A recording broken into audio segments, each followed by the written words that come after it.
Kenapa mereka melakukan seperti itu? Ya. Karena mereka merasa sudah sangat besar, terkenal. Orang dengar gue mau ngapapun terserah. Gimana sih Bang spirit atau perspektif Abang tentang komedi sehat itu Bang? Saya tadi kesini malas sebenarnya, tapi dimotivasi sama istri saya. Itu Dokter Pimpin kangen sama kamu. Oh, iya. Ya, kalau perusahaan-perusahaan yang kemudian tadinya besar, nurun, pasti ada persoalan dengan leadernya. Karena kunci strategi itu adalah dari leader ya. Gitu loh. Utang ditambah, Iya. dua pajak dinaikin. Nah, kalau seandainya cuma dua cara ini untuk iya. menyelamatkan satu negara keuangannya, Pak Pimpin, itu saya nanti 2029 berani maju sebagai calon presiden. Ya, saya orangnya sangat humoris, tapi saya sangat serius kalau lagi ngitung honor. Nah, itu detail saya itu. Impiannya dulu waktu kecil pengen masuk TV. Oh begitu. Seperti congkel tuh TV itu pengen masuk.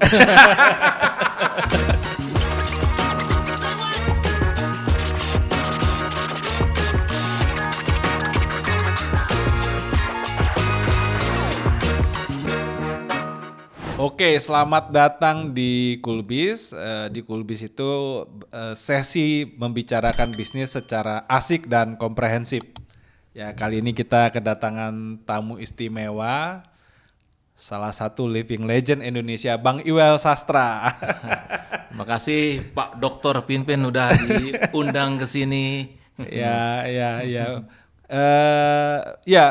Bang Iwel, apa kabar Bang Iwel? Alhamdulillah baik. Baik ya. Ya ini ya Bang Iwel kan dikenal sebagai pionir ya, pelopor bahkan sebagai orang pertama lah yang berstand up comedy. Nah ini tiba-tiba serasa hilang dari media. Kemana aja Bang? Iya, ini banyak sekali ya pertanyaan seperti itu. Kok saya sepertinya menghilang di tengah hingar-bingarnya stand up comedy. Siap Bang Iwel. Ya, sebenarnya saya tidak menghilang, tetap berkarir sebagai seorang komedian. Iya. Hanya saja turunan dan cabangnya itu bertambah. Oh begitu. Ya, bertambah sehingga fokusnya terlihatnya tidak lagi sebagai seorang komedian. Padahal sebenarnya masih berkomedi. Iya. Ya, itu pertama. Yang kedua, di samping memang sekarang ini kan ada perubahan tren media. I see. Ya, media konvensional tuh masih ada. Media konvensional di sini kan televisi, radio, koran. Televisi sekarang industrinya juga mengalami perubahan. Oke. Ya, perubahan ada yang diterpa angin, ada yang berusaha untuk bertahan. Ya, betul. Nah, dulu saya kan lapaknya itu di televisi, Ya. di TV, terlalu nyaman di TV. Oh terlalu nyaman. Karena memang impiannya dulu waktu kecil pengen masuk TV. Oh begitu. Seperti congkel tuh TV itu pengen masuk. Percaya gua, beliau komedian. Ya, akhirnya alhamdulillah kesampaian punya Ya. acara di televisi. Ya. Ya. Tapi ada satu hal yang luput pada waktu itu, Ya. ada bahwa segala sesuatu itu bisa berubah. Tapi saya nggak menyangka bahwa industri televisi itu akan cepat berubah, akan seperti sekarang ini. Ya. Ya, justru di tengah banyaknya channel TV dengan era TV digital sekarang, justru televisi itu mengalami penurunan secara industri. Betul. Ya kan, misalnya Net TV akhirnya diambil MDTV, Ya. dan kita juga nggak tahu apakah setelah di MDTV sukses atau tidak, kan belum ketahuan juga. Ya. Kemudian Antv terjadi pemutusan uang kerja terhadap karyawan, dan dengar-dengar beberapa TV juga gitu ada pengurangan karyawan gitu, sehingga untuk berkarir di TV tidak lagi semudah dulu. Betul. Ya, TV bisa jadi mencari cara-cara lain untuk bisa bertahan. Ada sih beberapa komedian yang masih bertahan di televisi. Itu biasanya komedian-komedian yang memang udah pada puncak karirnya. Oh begitu. Puncak karirnya itu yang sudah jaminan rating atau share. Betul. Nah, ya, itu pertama. Yang kedua, yang uangnya sudah banyak. Oh. Nah, jadi kalau dibayar belakangan nggak masalah. Oh begitu. Ya. Berarti sama kayak bisnis catering juga ya, bisnis dana talangan. Tapi kalau kayak saya syuting kemudian bayarnya terlalu jauh, masih ngap-ngap kan gitu. Terasa gitu. Oh begitu. Nah, itu. Nah oke Bang Iwel. Jadi Bang Iwel itu adalah seorang pemuda dari Sumatera Barat yang pengen masuk TV dengan konten apapun, atau memang Bang Iwel itu napas awalnya adalah seorang komedian yang ingin ya hadir pada media apapun yang mana, Bang? Ya, saya itu dari kecil pingin menjadi seorang pelawak. Oh, oke. Dulu istilahnya pelawak yang terkenal. Sekarang kan keren tuh komedian. Betul, betul. Ya, pelawak karena saya suka nonton acara lawak di TVRI. Iya. Sehingga impian saya pada waktu itu adalah pingin punya acara di TVRI, Iya. pingin masuk TVRI. Oke. Nah, kalau sekarang ini kita pingin berkarir, nggak perlu tuh merantau dari Padang ke Jakarta. Betul. Saya bisa punya channel sendiri Iya. di YouTube, di Instagram, di TikTok, saya tetap bisa live dari Padang. Iya. Akhirnya terkenal juga karena Iya. penonton bisa di mana-mana. Iya. Kalau dulu kalau ingin punya acara di televisi, ingin masuk TV, harus ke Jakarta. Betul, betul. Makanya saya merantau ke Jakarta selepas SMP. Tujuannya adalah ingin menjadi pelawak yang bisa muncul di TVRI ya. Khusus banget tuh TVRI pada waktu itu. Ya impiannya itu aja sih, Iya, gimana iya, caranya. Makanya saya itu tahun 89 sering datang ke studio TVRI yang ada di Senayan, Iya. nongkrong di Taman Buaya namanya, di situ biar ketemu produser, ketemu pelawak-pelawak lain. Saya main ke rumahnya Pak Edi Sud di Pulau Mas, saya main ke rumahnya Pak Bagio di Setiabudi, Iya. saya main ke Radio SK yang ada di Jalan Pakubuwono pada waktu Iya. itu. Karena 3 tempat ini tempat ngumpulnya para pelawak, jadi Iya. biar dikenal. Betul, Jadi betul. emang dari dulu tuh pingin sekali menjadi seorang pelawak sebenarnya gitu. Oh, jadi ya napas utamanya memang komedi atau pelawak, Pelawak itu ya. gitu. Ya. Nah, oke, aku pengen nanya lebih dalam lagi nih, Bang Iwel. Jadi sebagai pelawak atau komedian, Bang Iwel itu berada dalam sebuah gini. Jadi biar kadang-kadang pelawak atau komedian itu memang dia ada di 2 kutub tuh, Bang, fundamentalnya. Fundamental pertama bisa berada dia adalah pribadi yang sangat serius. Jadi dia berkomedi atau berlawak hanya saat on cam atau saat on panggung aja. Iya. Tapi di luar itu dia sebenarnya pribadi yang sangat serius. Atau ada yang model kedua, dia adalah orang pribadi yang sangat humoris. Sehingga ya baik di panggung maupun di lepas panggung ya relatif. Bang Iwel di standing yang mana? Saya gabungan. Oh, oke. Nah, dua-duanya. Saya Oke. orangnya sangat humoris, tapi saya sangat serius kalau lagi ngitung honor. Nah, itu detail saya itu. Wah, ini kurang seceng kayaknya nih. Ini kurang seceng nih gitu. Itu detail. Aduh, saya tuh lagi banyak masalah, Bang, di rumah, Bang. Jok barusan itu memberkati saya loh. Nah, itu dia, saya punya teman. Ya, ini punya teman kan gitu loh. Dia itu orangnya saya pikir tadi sangat sayang sama istrinya. Oke. Ya, karena di dompetnya itu ada foto istri. Oh, oke. Kita sangat jarang sekarang di dompet ada foto istri kan, karena rasa di handphone sudah ada. Iya. Ini jadi dompetnya ada foto istrinya Iya, gitu. iya, Terus iya. saya bilang, wah ini berarti kamu sayang banget sama istri kamu ya. Iya. Gitu. Dia bilang, Mas Iwel seorang motivator kan. Ya. Iya, kata saya bilang. Komedian juga kan, iya. Iya. Istri saya ini seorang motivator yang hebat Mas Iwel. Nggak ada yang bisa nandingi, nggak ada yang bisa nyaingi. Kenapa? Saya punya masalah sebesar apapun, Iya. begitu ngelihat foto istri saya, itu masalah jadi kecil semua. Dia ketawa, udah tahu dia. Udah tahu. Jangan-jangan teman saya ini Pak Pimpin waktu itu ya. Kita ada WA grupnya, Ada Bang. WA grup. Tipe-tipe suami tipe itu ada WA grupnya. Saya member, Bang. Iya kan? Emangnya kenapa? Ya begitu saya lihat foto istri saya lihat masalah yang lebih besar dalam hidup saya. Ya, Bang Iwel, tadi saya sangat diberkati dengan obrolan saat off cam ya, dan juga napas-napas yang tersirat dari berbagai podcast terkait ini, Bang, komedi sehat. Gimana sih, Bang, spirit atau perspektif Abang tentang komedi sehat itu, Bang? Ya, komedi sehat itu artinya kita sebagai seorang komedian, tujuan utama kita tentulah buat penonton tertawa ya. Ya. Penonton tertawa. Yang kedua kita juga harus memberikan respect, hormat kepada penonton. Oh, oke. Ya kan? Nah, saya sih melihat bahwa beberapa komedian itu sudah melakukan menerabas hal yang demikian. I see. Ya kan, artinya mereka tidak lagi memiliki rasa hormat di hadapan audiensnya, bahkan yang terkenal sekalipun ngomong apa aja. Ngomong jorok. Ngomong jorok, alat vital, apalagi itu diomongin begitu aja sepanggung, Iya, dan iya. kemudian direkam, kemudian juga tanpa sensor ditayangin di YouTube. Betul. Kenapa mereka melakukan seperti itu? Ya. Karena mereka merasa sudah sangat besar, terkenal, orang dengar gue mau apapun terserah. Nah itu, orang-orang seperti ini dia harus banyak belajar sejarah. Iya.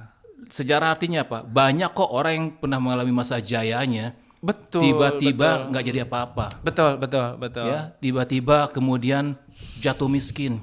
Tiba-tiba nggak ada yang pakai lagi. Tiba-tiba jatuh sakit. Ya. Nggak ada apa-apanya. Nah, saya sangat takut demikian. Iya. Karena itu saya sangat menjaga sendiri lisan saya. Bahkan sekarang pun kalau humor yang sifatnya tuh menghina, menjatuhkan orang, saya hindari kata jorok. Bahkan kalau kita merasa sombong, semua orang ini kayak nonton gue ngomong apapun di panggung bebas. Ya kan, mau ngomong apa kek, ya itu pilihan orang ya. Tapi kalau saya sendiri menasihati diri saya seperti itu, karena saya orang yang dari umur 15 tahun menuju 16 tahun loh Pak ke Jakarta. Saya itu sampai di tempat Pak S. Bagus Budi itu, pelawak-pelawak itu bingung, ini anak kecil pengen jadi pelawak. Dan saya pada waktu itu sudah lihat itu banyak senior-senior saya yang jaya sekali. Ya kemudian saya juga melatih proses perjalanan hidupnya yang kemudian ya maaf ya, ada yang kemudian kesulitan finansial, ada kemudian sakit dan sebagainya gitu. Nah artinya kan kita apapun profesi kita pingin kan menjadi orang yang bermanfaat gitu. Betul. Kan? Di samping kita bisa bikin orang tertawa, kita dapat duit, tapi setidaknya juga ada keberkahan, itu paling penting sih menurut saya. Bukan saya nggak bisa jorok loh. Ini kalau seandainya kita mati ini, saya juga punya banyak yang jorok. Saya banyak, banyak banget gitu loh ya. Karena pada dasarnya laki-laki itu sebagian besar otaknya emang jorok. Oh begitu. Iya, ini semuanya di sini nih. Masih tergantung kesepakatan lah ya. Tergantung kesepakatan. Cuman ada yang bisa menahan diri, ada yang tidak. Betul. Sebenarnya kan kita bisa menahan diri. Iya, artinya kalau Bang Iwel bilang saya punya kok, tapi saya bisa mengendalikannya. Saya sendiri sempat terpikir juga memang malah sempat saya juga agak sebel juga sih kalau ngelihat komedi-komedi atau joke yang porno, jorok, seksis. Saya agak sebel juga. Maka dalam konteks berpikir itu saya pikir justru komedi yang jenius itu bagaimana tetap ethical, tetap moral, tapi gernya mantep gitu loh. Nah kalau ada komedian bisa mencapai itu the highest kejeniusan yang bisa mereka capai sih menurut saya. Betul, karena kita itu sebenarnya harus menghormati audiens kita. Karena hal yang buruk itu kan nggak harus kita tampakkan. Kita tahu dong ini buruk ya, nggak harus kita tampakkan gitu. Saya punya teman namanya Binyo. Sampai sekarang masih berteman. Itu kami kalau WA-WAan itu sangat jorok sekali. Sampai Binyo bilang buru-buru hapus ya itu nggak masalah karena personal kan. Personal. Saya misalnya kasih jorok ke Pak Pinpin nggak apa-apa gitu sebaliknya. Tapi kalau kita sudah sebagai seorang performer, apalagi pakai media, apalagi mungkin anak saya juga nonton itu, atau teman anak saya nonton gitu, dia ketemu di sekolahnya dia di kampus, gila bapak lu jorok banget ya. Ya mungkin kalau bagi yang udah merasa di atas angin tuh bodoh amat gitu kan. Iya kan gitu loh. Ya makanya pro industri versus pro value ya. Iya. Karena value itu terpenting sih Pak ya. Ya Bang Iwel. Nah oke, bicara tentang komedi sehat, ya katakanlah pada segmen tertentu ya. Tadi pas off-cam kita juga sudah memantik satu tema yang menarik ya tentang korporat komedian. Iya. Gimana tuh Bang perspektifnya soal korporat komedian tuh Bang? Cuannya asik tuh Bang. Jadi mau nggak mau setelah saya beberapa tahun, mungkin setelah puluhan tahun menekuni profesi sebagai seorang komedian, saya baca, belajar, akhirnya saya tahu bahwa seorang komedian tuh harus mengerti juga dengan marketnya. Segmennya, target audiensnya siapa, seperti itu ya gitu loh.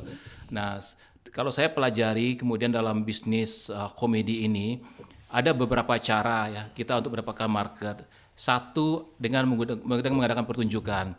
Nah, ini yang saat ini yang berhasil, yang kuat di bidang ini harus saya akui itu adalah Panji Raditya Dika gitu ya. Itu Panji Raditya Dika kalau mau bikin performance spesial itu mau jual tiket aja sudah laku. Nah, penontonnya itu banyak. Nah, saya belum bisa ke sana. Nah, yang kedua adalah market kita itu adalah corporate. Nah, kantor-kantor, karena kantor-kantor ini kan juga punya banyak event, ulang tahun perusahaan, gathering, kick-off meeting, macam-macam lah acaranya. Kadang mereka butuh hiburan. Nah, salah satu pilihan hiburan itu adalah stand up comedian. Nah, ini market juga. Nah, yang ketiga baru market kita itu adalah media. Ya, media di sini bisa televisi, bisa film, bisa iklan, ya ada macam-macam lah gitu. Jadi ada 3 tuh, ya 2 tadi itu off air yang kita adakan sendiri gitu ya, kita sebagai performer, sebagai stand up comedian jual tiket. Yang kedua kita diundang off air, ini lebih gampang sebenarnya, tinggal datang bawa diri gitu ya, tampil nggak pusing lagi mikirin panggung, tiket laku berapa, Betul. tinggal tampil dapat bayaran gitu. Ya. Yang ketiga tadi itu ya media. Nah sekarang ini banyak teman-teman stand up comedian itu lagi panen nih di media nih ya, di YouTube. Ya mereka punya channel YouTube-nya kan banyak subscribers-nya, banyak viewersnya. Kemudian mereka bisa bikin filmnya juga rata-rata laku gitu. Nah jadi lagi menikmati itu. Nah saya sementara ini karena kekuatan saya di situ, saya fokus di corporate gitu. Nah, corporate comedian. Nah dari di corporate berarti sebenarnya tadi itu komedinya sehat. Betul. Ya, karena kita tampil di depan bos, depan karyawan, depan orang terpelajar, ya. Jadi nggak bisa sembarangan begitu tampilnya. Ya, jadi artinya kalau mau komedi sehat pun sebenarnya punya pangsa pasar yang lebar ya. Iya, lebar. Ya. Jadi kalau di perusahaan-perusahaan itu mereka butuh komedi ya, Bang? Sangat butuh sekali. Sangat butuh komedi. Memang sih kalau berapa kali bicara dengan pihak perusahaan gitu, mereka juga terbatas gitu. Kadang-kadang ada yang nanya ke saya gitu loh, Mas Iqbal ada rekomendasi karena udah pernah pakai saya kan? Betul. Tahun ini pakai yang lain siapa? Jadi biasa saya akan sebutkan beberapa nama Rekan, juga, rekan juga. Di samping itu saya sendiri juga bikin varian sebenarnya. Varian dari stand up comedy itu yaitu dengan masuk juga ke dunia motivasi. Nah, Masuk ke dunia motivasi. Kalau dengan motivasi berarti kan labelnya motivator. Beda dengan motivator yang lain, tetap 80% porsinya motivasi, 20% ada humornya. Karena antara jokesnya stand up comedy itu bisa nyambung dengan materi motivasi. Betul. Karena kita kan main sendiri kan, kita kasih set up punchline, kemudian masuk materi motivasi. Motivasi masuk lagi set up punchline, jadi seperti itu. Ya kalau kayak ustadz, pendeta itu kan juga ngeblend juga kan antara materi rohani dengan delivering by joke tadi kan. Betul. Itu. Jadi kalau seandainya saya lihat juga beberapa pemuka agama itu ketika mereka ceramah, diselingi jokesnya mirip-mirip dengan jokes stand up comedy sebenarnya. Oh iya. Ada stand up-nya, ada punchline-nya. Kalau nggak pola 1 2 3, 1 2 3 atau 1 biasa, 2 biasa, 3 lucu kan gitu kan. Iya. Nah, tadi kan Bang Iqbal ada sebut terkait dengan motivasi ya. Berarti Bang Iqbal bermain di ranah itu. Nah, saya pengen nanya gini, inspirasi apa sih atau momen apa sih Bang Iqbal melakukan diversifikasi dari komedian sekaligus juga penetrasi ke wilayah motivasi, Bang? Iya. Jadi tahun 2011 itu stand up comedy mulai rame di Indonesia ya. 2012 booming, 2013 semakin booming. Saya membacanya bahwa ini akan terjadi disebut dengan red ocean ya, istilah manajemen red ocean gitu. Nah, kan gimana caranya kita tetap bermain di blue ocean? Harus ada eksis seperti itu. Jadi saya cari referensi. Saya baca sebuah buku yang dikarang oleh Judy Carter, judulnya The Message of You. Jadi Judy Carter ini juga yang nulis beberapa buku tentang stand up comedy. Nah, saya belajar dari bukunya Judy Carter dan bahkan pernah saya juga email Judy Carter untuk belajar soal stand up comedy gitu. Nah di situ saya ada inspirasi. Oh katanya di buku itu banyak sekali komedian di Amerika sana yang juga menjadi public speaker. Dengan bayaran yang sangat bagus sekali. Saya lihat wah ini ada peluang karena belum ada yang melakukan itu. Kalaupun ada belum banyak, belum kelihatan. Jadi saya kemudian tertarik. Saya riset bagaimana caranya kita ini bisa dikenal sebagai seorang pembicara, public speaker atau motivator. Begitu. Nah, saya lihat di Indonesia pada waktu itu tahun 2012 ya, itu saya tarik itu. Ada 2 jalurnya. Pertama, punya acara radio. Ya, makanya tuh ada radio di Jakarta itu ada 2 yang saya perhatikan amati waktu itu yang banyak sekali motivator di situ. Iya. Jadi banyak sekali motivator di 2 radio itu. Satu radio kan brandnya bisnis ya, satu lagi bisnis juga lah sebenarnya gitu ya. Kumpulnya motivator di situ. Bridging di situ. Ini harus punya acara radio. Tapi saya kan dulu punya radio dan rasanya kalau saya masuk juga ke sana saya pikir agak susah karena sudah terlalu banyak kan. Betul. Ya, Udah ada retosian lagi. Iya, yang kedua adalah menulis buku. Oke. Jadi orang itu dikenal sebagai motivator, pembicara publik itu karena nulis buku. Nah, saya pakai jalur kedua, saya nulis buku. Oh begitu. Nah, saya tulis buku terbit 2013 namanya Motivation Mimpi atau Mati bukunya. Itu lebih buku motivasi berdasarkan pengalaman saya meniti karir. Oh, kristalisasi awalnya dari situ. Iya. I see. Nah, itu kemudian ketika launching buku, ada bedah buku, saya selalu bilang, oh saya nggak mau bedah bukunya bentuknya talk show ya, saya mau bentuknya itu saya stand up, saya mau monolog sendiri menjelaskan bukunya. Oke. Nah, saya mau nyoba dong sebagai motivator maksudnya. Dan ternyata langkah ini alhamdulillah berhasil. Iya. Nah, sejak 2013 itu, kemudian saya mulai dikenal sebagai seorang motivator. Iya. Nah, kebiasaan saya ketika masuk suatu industri yang baru itu, saya selalu sowan kepada senior-senior. Iya. Dulu pada waktu lawak kan saya sowan ke Pak Bagio, ke Iya. Pak Ateng, dan beberapa senior yang lainnya. Iya. Nah, ini juga saya sowan ke beberapa senior-senior seperti Pak Andre Wongso, kemudian ada Pak Tung Desem, Iya. ya, Pak Krisna, dan beberapa senior-senior lah. Betul. Iya. Bang Iwel kan masuk ke dunia motivasi atau dunia motivator ya. Ini jadi muncul kan persepsi di publik itu kan manusia nggak butuh motivasi. Implikasinya tentu aja kan kita nggak butuh motivator kan. Bang, ini pertanyaan yang tajam banget sih soal ini. Pengalaman Bang Iwel sebagai motivator yang memberikan motivasi itu sendiri, sebenarnya di mata Bang Iwel manusia itu butuh motivasi nggak sih Bang? Kan banyak motivator yang bilang, dan rasanya semua motivator sepakat bahwa motivator yang terbaik itu adalah diri kita sendiri. Iya, oke. Ya kan, diri kita sendiri motivator yang terbaik. Tapi saya mengatakan, walaupun motivator yang terbaik itu adalah diri kita sendiri, tapi bagi perusahaan-perusahaan tetaplah undang motivator. Iya. Kalau enggak nanti kasihan motivatornya yang butuh motivator. Iya kan?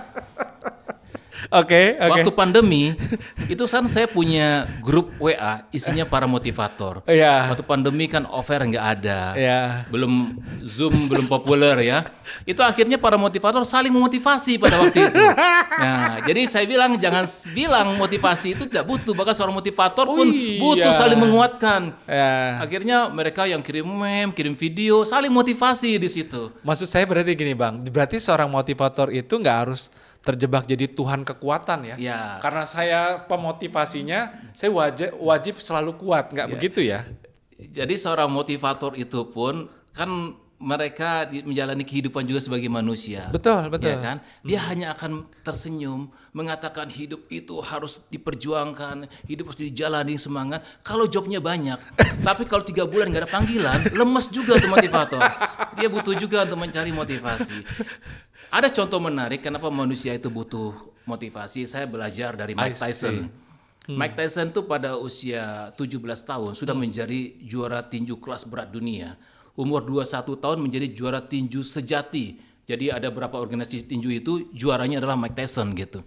Tapi setelah itu apa? Dia kehilangan motivasi. Nggak mau latihan, malas-malasan, ya senangnya pesta. Sampai pelatihnya yang nyuruh dia latihan dipecat sama dia. Ya. Yang terjadi apa kemudian? Mike Tyson waktu bertanding di Tokyo, dia kalah KO sama petinju yang tidak diunggulkan bernama James Douglas. Betul. Ya kan? Artinya motivasi itu tetap penting. Ya. Memang motivator terbaik itu diri kita sendiri. Tapi saya sendiri juga masih suka nonton video motivasi di saat saya mungkin merasakan butuh solusi, butuh jalan keluar, butuh semangat lagi. Saya nonton, itu pintar-pintarnya kita ya untuk mencari apa yang terbaik bagi kita, sebuah motivasi itu, apa solusinya yang terbaik buat kita gitu. Ya ini thank you Bang Iwel, ini sangat insightful ya, maksudnya dengan yang Bang Iwel sampaikan ini saya pribadi jadi melihat bahwa sinisme tentang manusia nggak butuh motivasi dan motivator bisa saya abaikan. Saya justru malah mengkonfirmasi ya saya butuh motivasi dan bahkan saya butuh motivator gitu. Saya tadi kesini malas sebenarnya. Oh iya. Iya, tapi dimotivasi sama istri saya. Itu dokter Pimpin kangen sama kamu. Oh iya. Ya, kamu nggak kangen pengen ketemu dia. Kamu nggak pengen ngopi sama dia. Itu motivasi kan. Ya saya semangat lagi Oh kan. iya. Gitu, butuh motivasi. Kalau saya nggak dimotivasi tadi saya bilang, aduh maaf Pak Dokter saya lagi sibuk, lagi apa saya cari alasan. Ya butuh motivasi juga kan. Iya, Nah, bahkan iya. Pak Dokter sini ngundang saya butuh motivasi juga. Ya ada motivasi, undanglah Iwel. Iya. Ayo ngomong sama Iwel, apa yang kita dapat dari Iwel? Oh iya Iwel tuh dia seorang stand up comedian kali. Nah itu tiap orang pasti butuh motivasi. Betul. Ya artinya mungkin cita rasa yang bisa dikembangkan oleh teman-teman motivator sebagai fasil ya, bahwa mereka mereka bukanlah manusia terkuat di bumi atau di forum itu, tapi mereka memang dapat kesempatan jadi fasil lah. Iya. Cuma masalah sekarang di era media sosial banyak motivator template namanya. Oh begitu Bang? Ya. Hai guys, kamu tahu kan? jadi begitu. Jadi kontennya itu kita tahu ya, cuman seharusnya motivator yang baik itu adalah motivator yang sudah menjalani. Iya. Lihat aja deh motivator yang hebat itu, Mary Riana, dia sudah menjalani kehidupan dari pengalaman hidupnya di buku Pak Tung udah semua ringin dari bawah, akhir sampainya kemudian dia belajar motivasi dari Tony Robbins, dia praktekkan, Bong Chandra, berapa orang saya kenal begitu, mereka adalah pelaku, mereka melakukan itu, baru mereka berani berbagi. Nah, kebanyakan belum praktek, belum ngapa-ngapain demi konten, ya sudah ngomong aja, akhirnya orang jadinya sinis, feel-nya nggak ada. Feelnya nggak ada. Kalau saya bicara soal dream, soal mimpi, orang pertanyakan itu saya lakukan. Saya bicara tentang pantang menyerah tanpa pantang putus asa itu udah saya lakukan. Saya bilang dari bawah sampai atas itu sudah saya lakukan. Saya pernah dari bawah, saya pernah juga pernah di atas, pernah merasakan pada posisi harus mempertahankan eksistensi dan sebagainya. Dari pengalaman kita itulah kemudian kita bagi kepada orang-orang karena kita sudah merasakan. Nah, itu motivator seperti itu ya. Bukan sekedar konsep indah, kalimat indah ya. Feel-nya ya, pertanyaan feel-nya ada nggak gitu. Ya. Nah, masih terkaitan dengan motivasi dan motivator nih Bang. Kalau Bang Iwal sendiri, kalau dalam hal kemotivasian saat memberikan motivasi, Bang Iwal itu untuk ngukurnya, Bang Iwal biasanya ngukur bahwa proses motivasi itu efektif itu, Bang Iwal ngembangin pengukurannya seperti apa Bang? Nah, dokter pimpin, kalau seorang dokter itu kan disertasi, riset. Iya siap. Iya kan. saya belum dokter tapi pernah kuliah S2 gitu kan. Jadi waktu kita kuliah kita belajar tentang research gitu kan. Betul. Nah, dalam marketing pun ada research. Sales research. Jadi riset itu adalah cara kita sebetulnya untuk mengetahui. Nah, jadi nggak bisa diabaikan. Kita mau bikin channel YouTube pun harus riset. YouTube memanjakan kita ngasih analitiknya kan, bisa lihat di situ. Nah, begitu juga saya juga ketika diundang suatu perusahaan itu kan saya tahu perusahaannya apa, saya riset. Kan saya riset digital aja gitu kan, kita bisa lihat perusahaannya ini, kemudian kita tanya ketika diundang itu persoalannya apa, kenapa mengundang saya, apa yang diharapkan, ya, kemudian apa yang dibutuhkan. Kita lihat dari perusahaan sejenisnya apa, dan dia secara peringkat ada nomor berapa, apakah dia ini leadernya, leader berarti menguatkan supaya tetap menjadi juara gitu ya, ataukah mereka tadinya pernah juara nomor 1 kemudian turun ke bawah, maka kita kuatkan untuk menjadi mental juaranya naik bangkit kembali. Atau dia adalah followers, pengikut, tapi bagaimana mereka untuk bisa menjadi seorang penantang yang kemudian bisa unggul. Nah, jadi dari situ kita bisa mengemas materi motivasi itu. Baru kita lihat ini materinya cocok apa nih untuk mereka gitu. Nah, jangan mereka karyawannya happy aja, bahagia karena kita ngeriset kita pikir mereka galau. Mereka siapa yang galau? Lu kali, jadi nggak nyambung. Salah gitu. event. Salah kan, gitu kan gitu loh. Kita bicara tentang bagaimana suatu pencapaian. Apakah Anda pingin seperti ini kita tampilkan mobil mewah? Udah punya deh. Apa sih? Kok lebih murah yang di ilustrasi? Jadi kita lihat dulu gitu. Impian orang kan beda gitu loh ya. Jangan orang sudah punya motor kita kasih impian ingin punya motor gitu loh. Kata dia. Kita udah bermobil semua nih. Mobil kata dia. Nah, seperti itu. Ya, last question soal motivasi nih Bang. Ketika Bang Iwel harus memberikan motivasi, tapi sebenarnya Bang Iwel sendiri lagi motivationless, lagi tidak termotivasi. Bang Iwel ngapain tuh?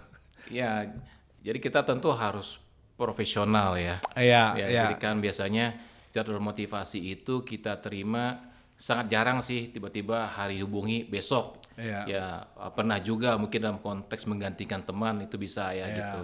Tapi biasanya kan udah 2 minggu, 3 minggu, tiba-tiba kita punya suatu masalah ya membuat kita, aduh, jadinya problem juga. Tapi kita harus ingat bahwa kita adalah seorang profesional.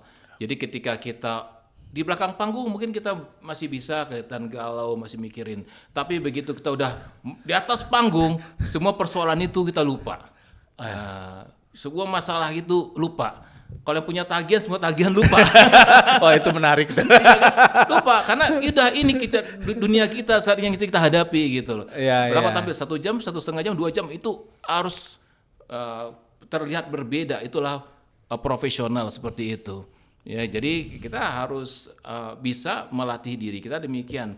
Bagaimana kita bisa motivasi orang kalau kita tidak bisa motivasi diri kita sendiri? Iya. Itu saya bilang tadi, karena seorang penyanyi dia hanya akan bisa dinikmati oleh penonton itu kalau dia nyanyi itu feel-nya ada.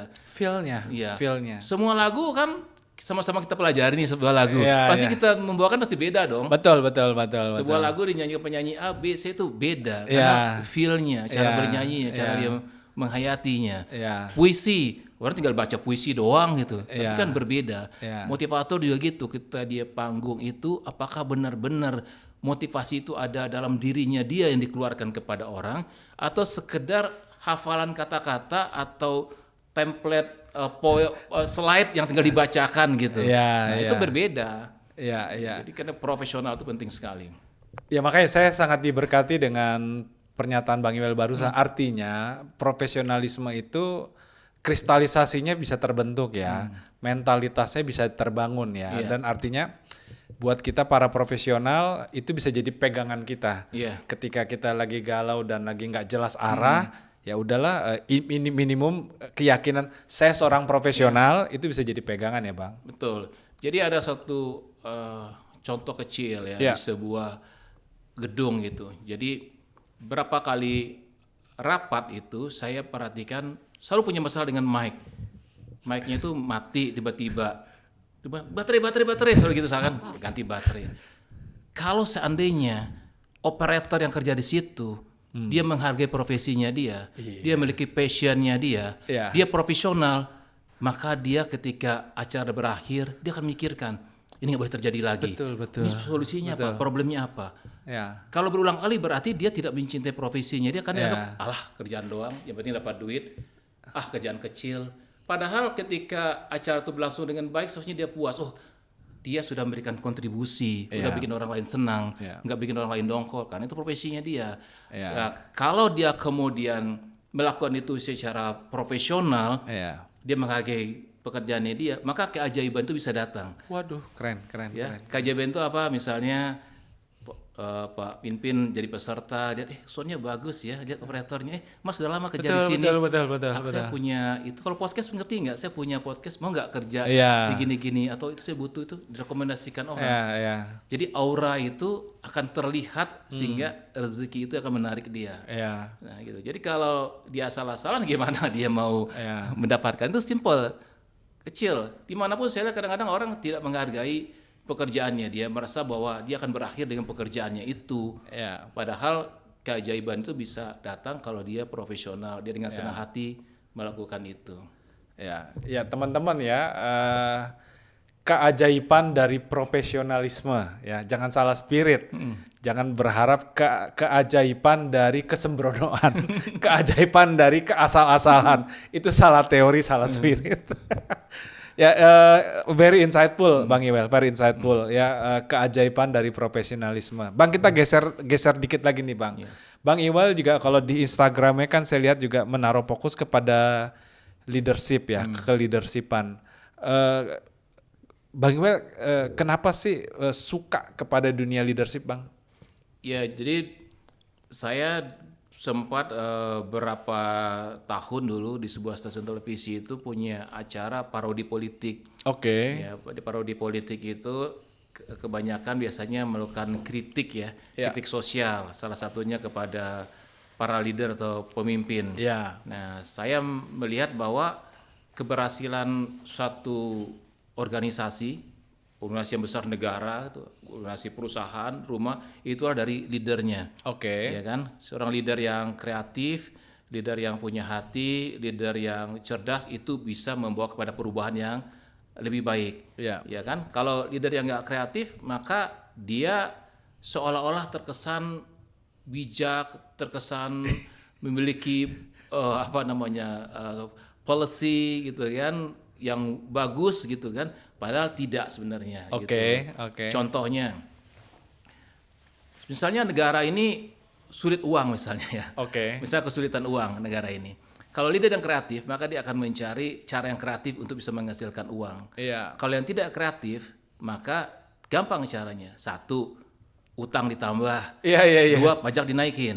Nah, kalau seandainya cuma 2 cara ini untuk menyelamatkan satu negara keuangannya, Pak Winpin, itu saya nanti 2029 berani maju sebagai calon presiden. Oh iya. Karena program saya itu bagaimana mereka pendapatan, tenang saja, utang saya tambah, gitu kan, pajak saya naikin, iya enggak? Jadi bukan itu. Justru negara yang bagus itu adalah ketika kas negaranya itu baik, sementara pajaknya itu makin turun. Betul. Ya kan? Betul. Sekolah murah, berobat murah, ya, dan semuanya itu murah. Jadi jangan kemudian kita itu ketika di tempat kita murah, kita bandingkan di negara yang mahal. Di sana aja mahal, terus kita ikut naikin. Iya. Itu nggak kreatif. Nah, jadi banyak juga di perusahaan-perusahaan juga seperti itu ya. Banyak pemimpin-pemimpin itu yang tidak kreatif dalam memimpin, sehingga target-target perusahaan itu tidak bisa tercapai dengan baik. Nah, itu makanya saya sangat senang dengan leadership gitu, mempelajari leadership. Kemudian komunikasi organisasi, ya, bagaimana leader itu berinteraksi dengan timnya, ya, bagaimana ide-ide brilian itu bisa muncul. Kan seperti negara kita ini dari saya kecil dikatakan negara yang kaya raya gitu ya. Betul. Hasil buminya, kekayaan alamnya, ya, dan sebagainya. Tapi kok makin lama makin nggak merasakan gitu. Ya Bang Iwel. Kalau di publik di negara, bayangan ideal Bang Iwel terkait kehadiran pemimpin publik itu yang seperti apa, Bang? Ya, pemimpin yang actionnya tuh langsung berasa. Ya. Oh, actionnya langsung berasa. Dan sedikit kemunduran sebenarnya sekarang ini. Kalau dulu pemimpin-pemimpin dulu gitu ya, misal kayak Soekarno, Bung Hatta, dan banyak lagi ya nama-nama besar itu, kita sangat mudah sekali untuk menelusuri pemikiran mereka karena banyak sekali buku-buku yang lahir dari tangan mereka, pemikiran-pemikiran mereka yang cerdas, yang kritis ya pada waktu itu. Nah, kalau pemimpin sekarang kita sulit untuk menemukan buku-buku hasil pemikiran mereka, tapi kita sangat mudah menemukan konten-konten mereka. Nah, itu masalahnya. Tapi kalau kontennya itulah pemikiran, strategi-strategi yang bisa dibagikan bagi dia, nggak apa-apa. Tapi ini kadang konten juga seperti konten kreator itu masalahnya. Iya. Sempat jadi pemimpin nggak ya? Konten kreator. Ini ada lagi ini ikut ini itu. Jadi akhirnya kita melihat pemimpin itu di media sosial seperti kita juga melihat para selebriti gitu ya, para selebritas yang melintas gitu. Untuk urusan kepentingan voter. Bukan public policy dan leadership ya. Nah, oke, kalau itu kan public leadership, Bang. Nah, kalau di corporate leadership, Bang, bayangan ideal Abang itu corporate leadership itu seperti apa, Bang Iwel?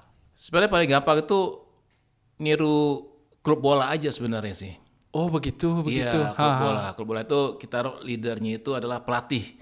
Jadi pelatih sangat bertanggung jawab. Ketika dimelatih klub, ketika klubnya kalah terus-menerus, gagal, yang digantikan pelatihnya. Iya. Ya, supaya pelatih ini dia bisa membawa klubnya menjadi juara, menjadi hebat begitu, maka dia butuh tim. Kan, tim yang sangat kuat sekali. Nah, jadi di pemilihan pemainnya dan sebagainya, setelah ada tim butuh juga strategi. Jadi tim nggak bisa dilepas gitu aja kan. Iya benar. Bukan hanya sekedar teamwork. Mungkin orang teamwork selama ini kompak, tapi strategi nggak ada percuma juga. Ya kan, jadi ada strateginya. Nah, strategi ini juga harus sering dievaluasi. Berjalan apa enggak? Ya kan, jadi sebuah strategi itu harus sering dievaluasi. Ya kan, strategi yang sudah ada dieksekusi, kemudian dievaluasi. Jika berjalan dengan baik, maka terus berjalan.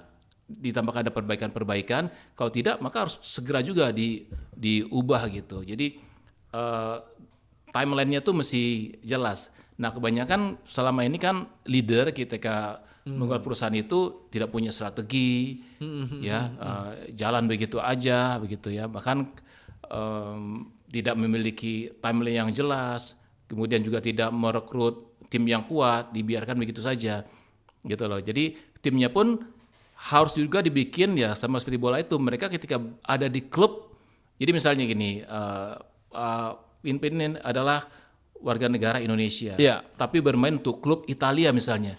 Tapi kebetulan lawannya waktu itu adalah tim dari Indonesia.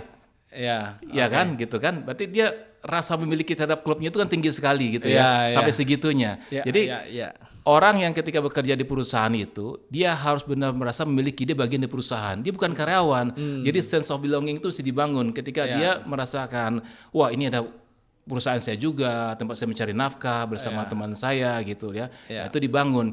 Dan yang paling penting juga adalah dari para leader itu memberikan apresiasi.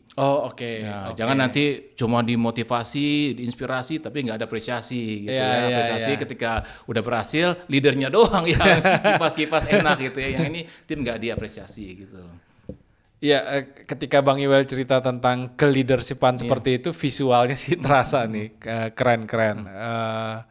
Oke, jadi gini, kalau dari potret Bang Iwel sendiri, problematik apa sih yang sering muncul dari ke-leadershipan di bisnis atau korporat tuh Bang? Ya, yang paling sering muncul ada karena leadernya nggak punya leadership. Ya, dan kemudian juga malas untuk itu. Ya, jadi mereka menjalani memimpin itu dengan gayanya aja gitu loh. Dengan gayanya, semaunya dia pikir itu adalah leadership, padahal leadership itu bukan sebatas itu. Jadi leadership yang baik itu adalah ketika tim orang sekitar kita tuh merasa nyaman. Bahkan nggak pengen jauh dari kita gitu. Bahkan saking nyamannya dia itu ingin memberikan yang terbaik untuk kita, atau untuk perusahaan, dan dia juga sampai di hatinya dia itu ketika dia berdoa pun ikut mendoakan kita. Saya nih kerja sama bos saya pemimpin misalnya gitu. Ketika saya berdoa pun saya ikut mendoakan pemimpin, gitu kan. Saya berdoa pada Tuhan supaya saya tetap punya pemimpin kayak ini, siap diganti dan sebagainya. Gitu. Nah itu. Jadi kebanyakan memimpin ya sekedar memimpin aja gitu ya. Nah misalnya apalagi kalau di perusahaan-perusahaan yang politiknya itu kenceng gitu. Artinya memang posisi puncak dari direksi dan komisaris itu ya karena faktor politik misalnya gitu ya. Bisa jadi orang itu nggak bisa memimpin sebenarnya.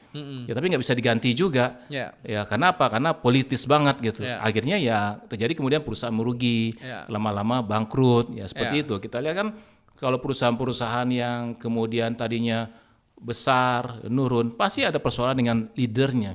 Karena kunci strategi itu adalah dari leader ya, gitu loh. Misalnya ada perubahan nih sekarang nih, orang sekarang serba digital.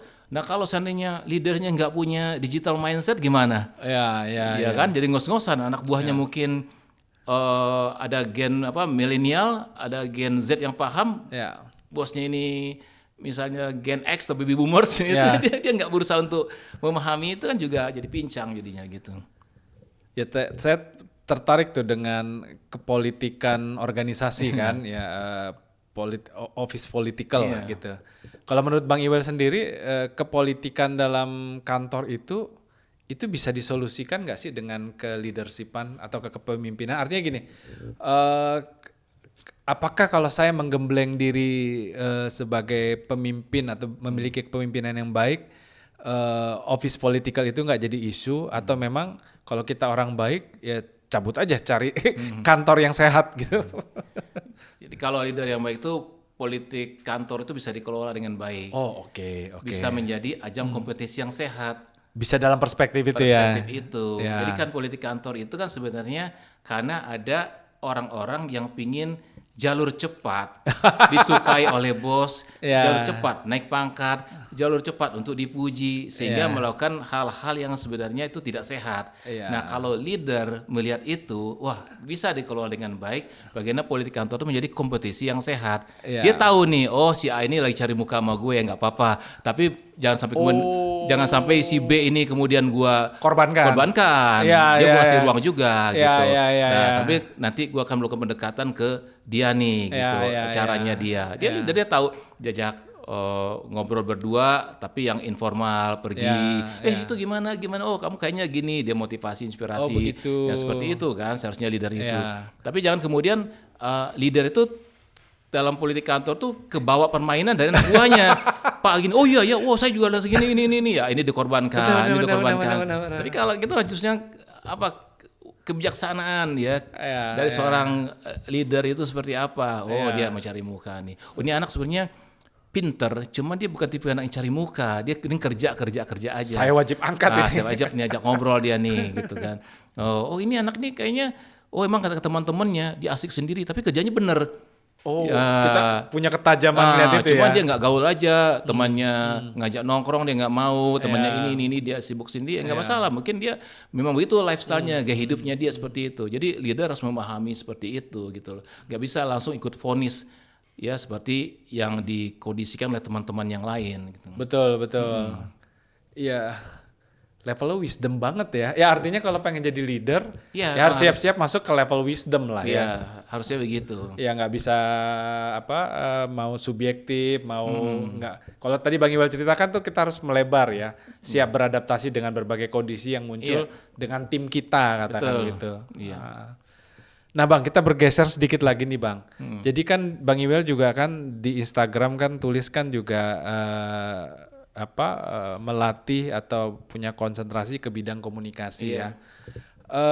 Gimana sih Bang filosofinya kekomunikasian itu di dalam office atau di dalam kinerja para profesional ini Bang?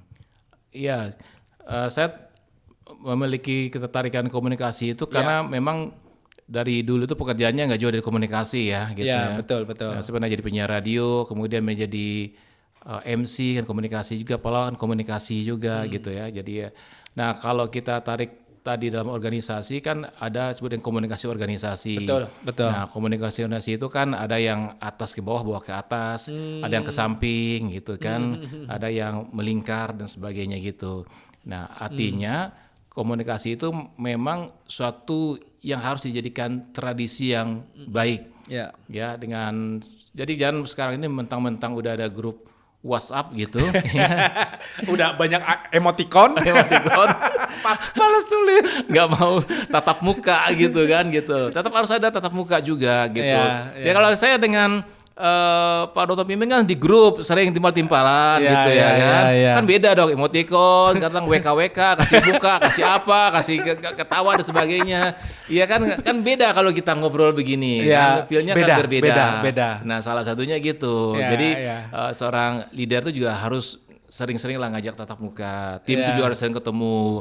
Jangan teman-teman sudah ada grup semua diskusikan di situ. Kadang kan bahasa bener, bahasa lisan dan tulisan itu kan berbeda. Feel-nya beda. Cara membaca juga beda kan. Betul.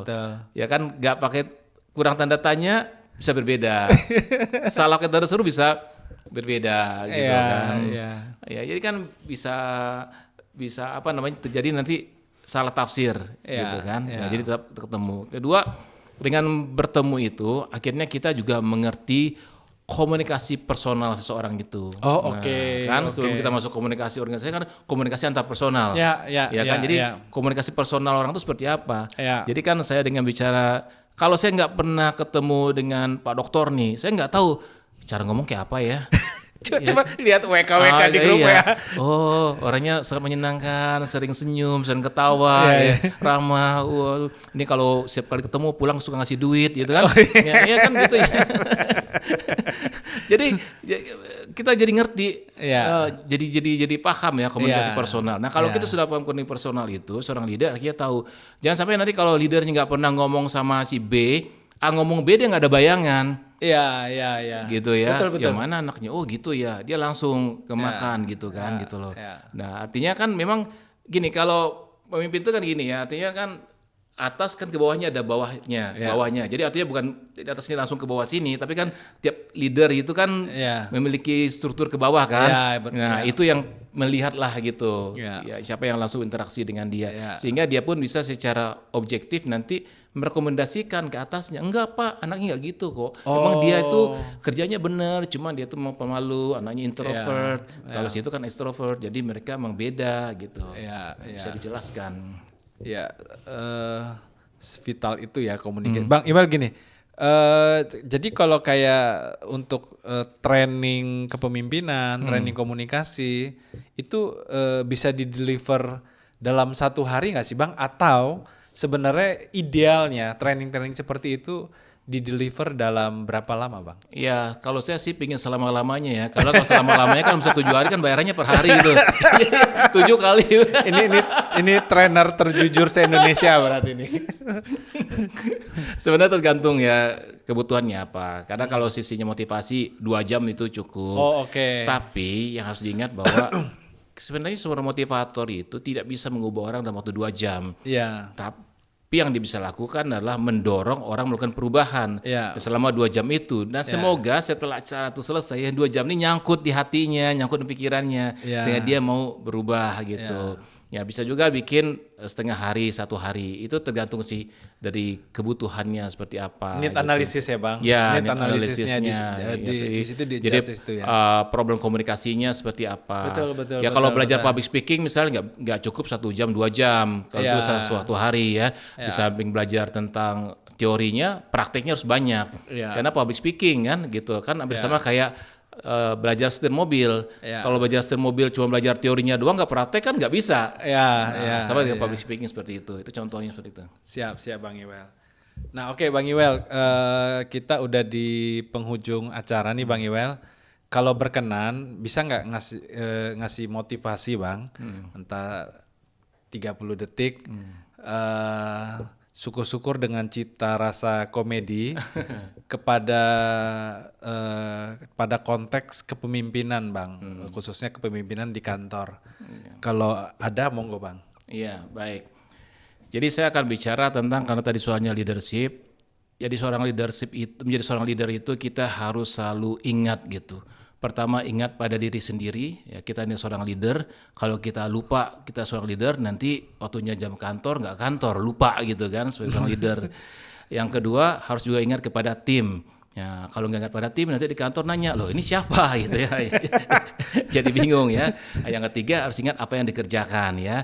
Jangan sampai tahu, oh ini saya leader, punya tim, nanti nanya, loh kita kerja apa sekarang gitu ya. Terus timnya bilang, udah selesai Pak, oh boleh pulang.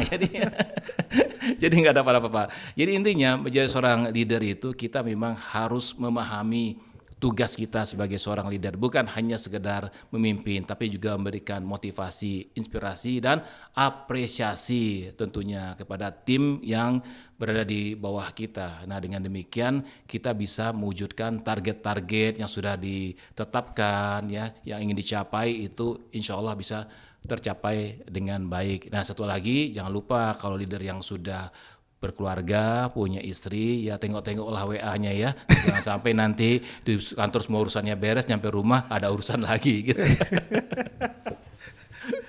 Ya, ingat-ingatlah selalu Bang Iwel Sastra, seorang komedian pionir Indonesia, sekaligus juga motivator yang memberdayakan para leader dan komunikator di Indonesia.